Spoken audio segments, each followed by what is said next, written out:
So, good day guys, no? So, may ipapakita lang akong simple project, no?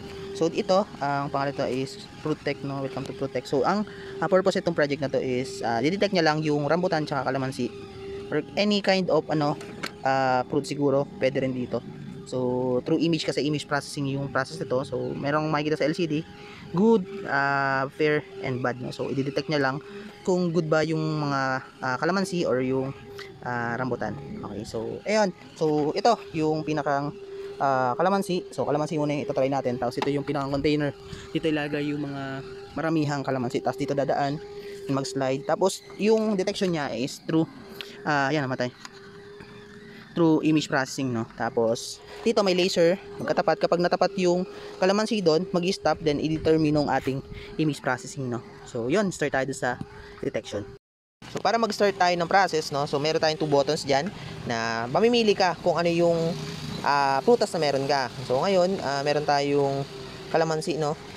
So syempre green yung para sa kalamansi, tapos red yung para sa rambutan. So doon tayo mag-determine ng sa kulay. Then kapag prines natin yan, dapat gagalaw itong 3D printed na may servo, no, para mag-start yung yan, nalaglag, no, sa gitna.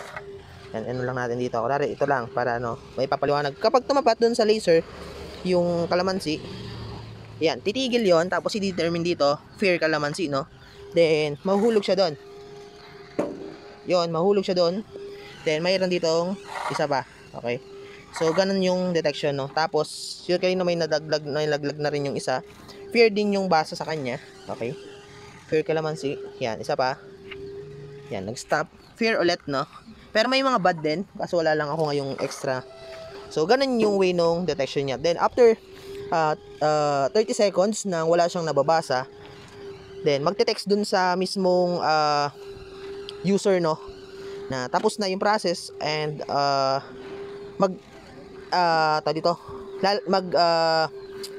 lalagay dun yung data dun sa mismong website nung ating itong Fruitech na project, no. So kapag nag-zero na yun, ibig sabihin tapos na yung 30. Yun, nag-zero na, dapat may magte-text sa atin. Yan, tingnan natin na may nag-send na, no. So press done, just now, no, ibig sabihin hindi yan kahapon, just now. Tapos ngayon makikita dun sa pinakang natin. Yan, check natin dito sa system kung i-refresh lang natin, no. Yun, na merong 3 kalamansi na fair, yung ayun, fair kalamansi 3.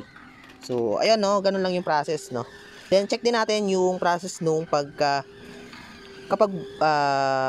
invalid yung kunwari hindi kalamansi yung nakita, no. So try natin sa susunod na video na yun. Ngayon maglalagay tayo ng mga invalid, no. So press tayo dito.